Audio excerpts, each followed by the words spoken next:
Hmm.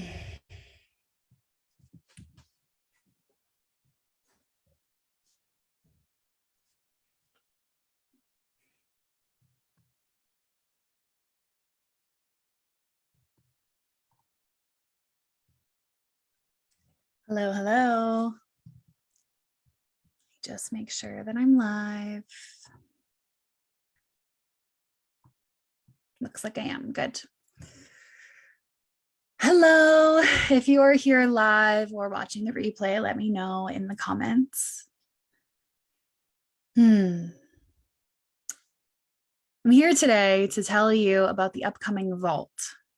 And if you are familiar with my work, Vault is a 2.5-hour embodiment class with some aspect of you that is tied to your innate wealth.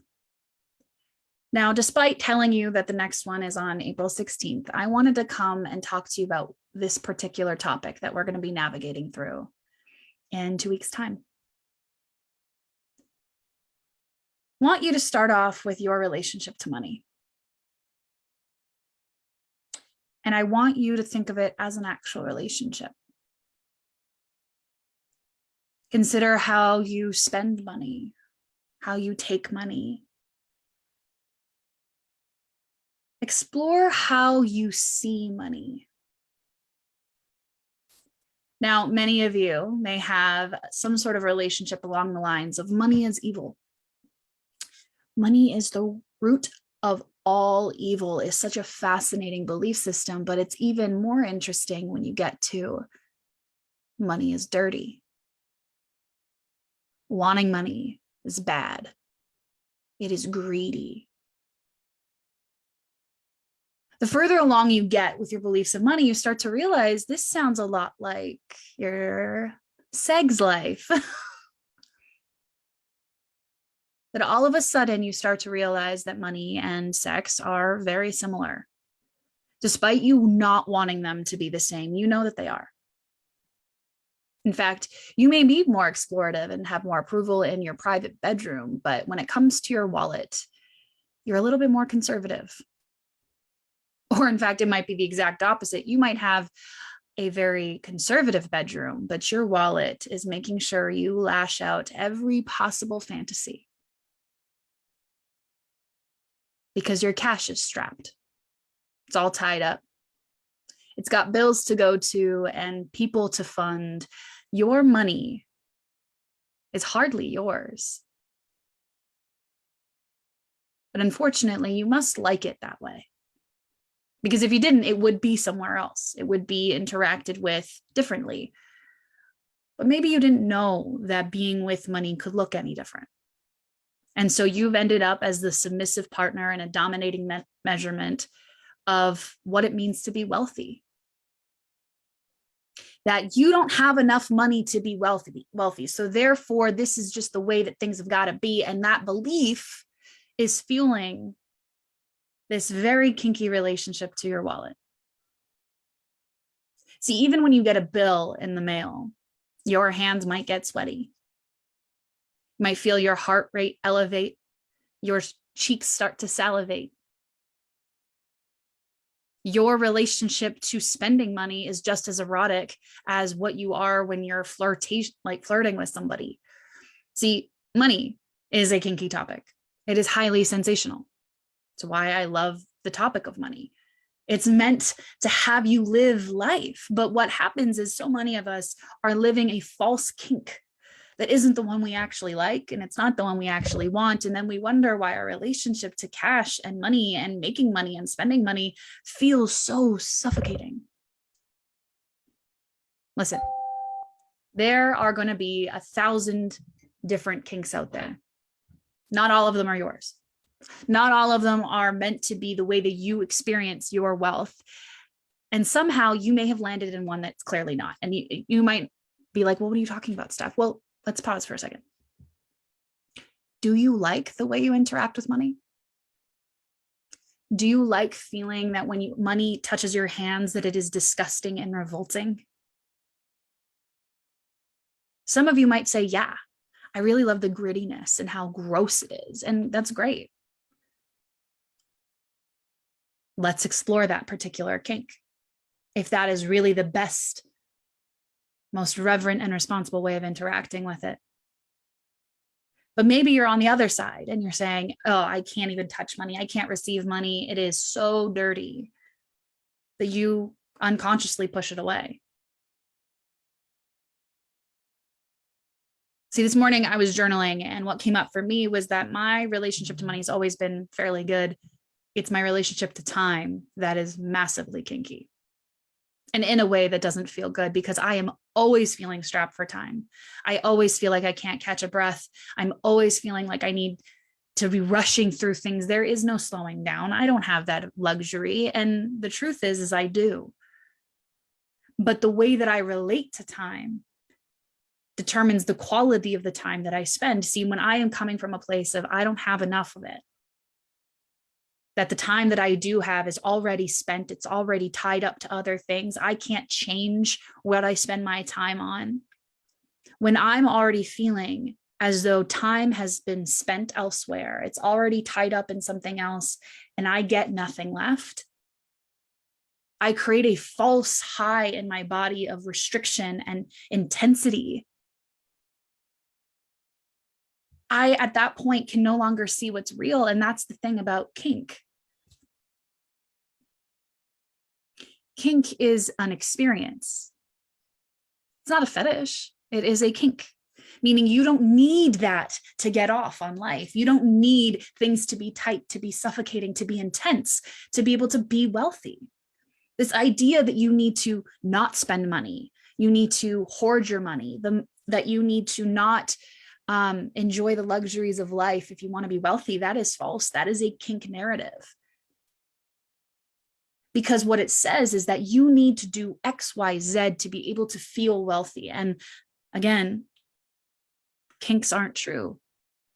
Kinks are an experience to do on a Friday night, but you don't need to do them every day to feel in your body, to feel alive, to feel abundant. You don't need them all the time. They're just an experience. So if you want to have a tight strapped cash Monday, you can have that. That is a choice. It is a choice to go into it, feel hot, feel bothered that your money is tight, that things are all tied up. The shibari of your wallet, you can go choose that and understand that you don't have to.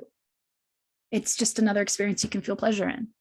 So before I get too far ahead, this month, when we go into Vault, there's going to be a couple different areas that we look at.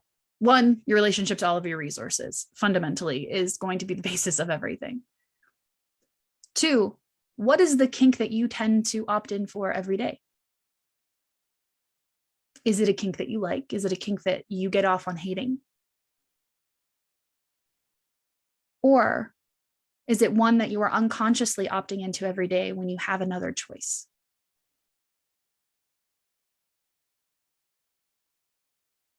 See, today, when I sat with the part of me that believes that I'm strapped for time, I realized that I had an hour between me and my next call. But the feeling of feeling strapped was the quality of which I was going to spend my time. That the quality of how I was going to spend my time was actually what was draining me, not the fact that I only had an hour left. So I put the pen down and I said, how do I want to spend this next hour? And I said, I want to be of service. And I want to do it in a way that feels reverent of my energy. I don't want to burn myself out. And so I'm going to go have a sandwich. And then I'm going to come online and I'm going to do a live stream introducing this month's topic. The quality of how I spent my time totally changed. It was a kinky one prior to that. Oh my God, I don't have enough time. My time is strapped. It's already allocated. I have a call in an hour. I don't have enough time to change anything. I'm going to be rushed through the video. The whole nature of how I was interacting with time was, in fact, a BDSM, dominant, submissive relationship. Money was something I had to, or time was something I had to submit to. Like, it was already spent. I have to just accept it. Versus, wait a minute. It's not the quality of how I want this to go. And if it's already spent, then let me shift the quality of which I live my life through that. Yes, in an hour I have a call. And yes, I have an hour between now and then. And so the nature and the quality of which I'm going to spend the next hour is determined by me, not by the kink that I tend to unconsciously choose every single day, believing I don't have enough time, believing that my time is already tied up in something else, believing that my time is suffocating. It is heavy, it is weighted, it is pulling me in all kinds of directions. I pause. I slow down and I say, how do I actually want to experience this? And I may have the choice to experience it in a tight way, but knowing that it is my choice to experience it that way allows me to actually feel confident in how I'm using my resources. If I am choosing to rush through my day and consciously know that that is the choice that I want to make, it is a very different way of experiencing my time, my money, my energy, than it is feeling like I am powerless to it, that I don't have access to any other options. See, the kink itself is just a choice. And you may have a particular kink when it comes to money that is an unconscious choice that you choose every single day. You may have one that is a kink you're not particularly excited about, but you don't know of any other options. Or maybe it's even a kink that you hate, you actively detest, but it is just the way that it has been for all of your life, and there's no hope in hell of changing it. Well, guess what? On the 20th, we're just going to explore it. We're going to go into the part of you that has this relationship to money, that understands that money, time, energy, our resources, and our relationships to them, how we interact with them determines the way we interact with our whole life. See, this is the part of us that we need to interact with and understand that, hey, this part doesn't think that money could be abundant. It doesn't believe that money could be breathing freely. There's an intensity junkie that is attached to cash kinks that needs that high, but not realizing that that high can come from anywhere without the intensity. So anyways, I'm going to invite you along to join us as I dive deeper into this particular field for myself and understanding that I actually don't want my time to feel strapped. I'm really over that. And giving myself more of it, giving myself more energy, giving myself more time, and giving myself more money. That maybe there's a side of you that actually wants that too. That wants to feel in love with your money and your time and your energy and doesn't want to feel like it's tied up and suffocating. If that's you, I will post a link in below for you to sign up for this month's vault. And for the first time ever, I'm actually doing a replay. So even if you sign up and you can't make it, that's totally cool. You'll get a 7-day replay when you sign up for this month's vault. And listen, there are so many different fun ways that we can move through this. And I promise you, it is not going to be the way that you expect. I'm not going to have this feel more heavy than needed. You're the one who's bringing in all the intensity. Vault is simply an embodiment practice to heal the parts of you that are distancing your wealth and keeping you far from it. Maybe it's time to experience your wealth differently. That's the invitation. And if it's an invitation you're curious to understand or even explore for yourself, then join me. Otherwise, I'll talk to you later. Bye.